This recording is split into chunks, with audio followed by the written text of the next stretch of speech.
Monsieur le ministre, c'est un grand plaisir pour moi de vous accueillir. On parle beaucoup de choses. C'est mon référent de la conférence pour l'Europe. C'est un grand ami. Oui, je sais, c'est ce qu'il m'a dit. Je désire l'inviter. Ah oui, mais à tous les cas, il m'a dit, je pars. Président pour la Commission pour l'Union européenne. Vous allez rester jusqu'à quand? Jusqu'à vendredi, parce que dans notre programme, Monsieur le Premier ministre, vraiment nous remercions. Nous commençons par vous, avec notre ambassadeur et notre délégation. Nous allons consacrer, c'est un des objets, vous avez initié avec le gouvernement français et le président de la République un rapprochement, j'allais dire, qui n'est bien au-delà d'un partenariat stratégique, d'une relation. Et nous voulons, avec la Voulie aussi, renforcer notre partenariat, le marquer, suivre tout cela. Et nous allons demain à Chios aussi pour voir les questions. Vous allez à Chios, avec le ministre, avec le ministre. C'est très important que vous visitez les îles. Et vous allez voir le progrès qu'on a fait, qui d'ailleurs est très important. Et vous allez voir pas seulement les numéros qui sont complètement différents, mais aussi on est maintenant dans une position d'accueillir ces gens avec une dignité, qui d'ailleurs n'était pas le cas avant.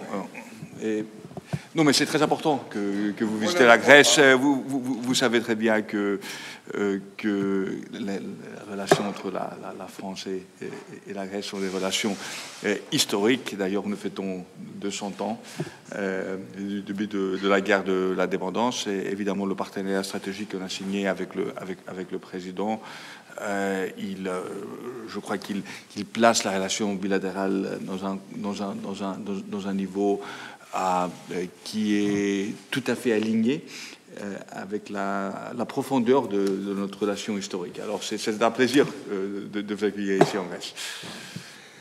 En tous les cas, puisque vous abordez cette question du partenariat stratégique, Monsieur le Premier ministre, peut-être que vous nous fassiez un point, car pour nous, il y a bien sûr la question dans le partenariat stratégique des questions de défense et de partage, en quelque sorte, d'engagement et de responsabilité.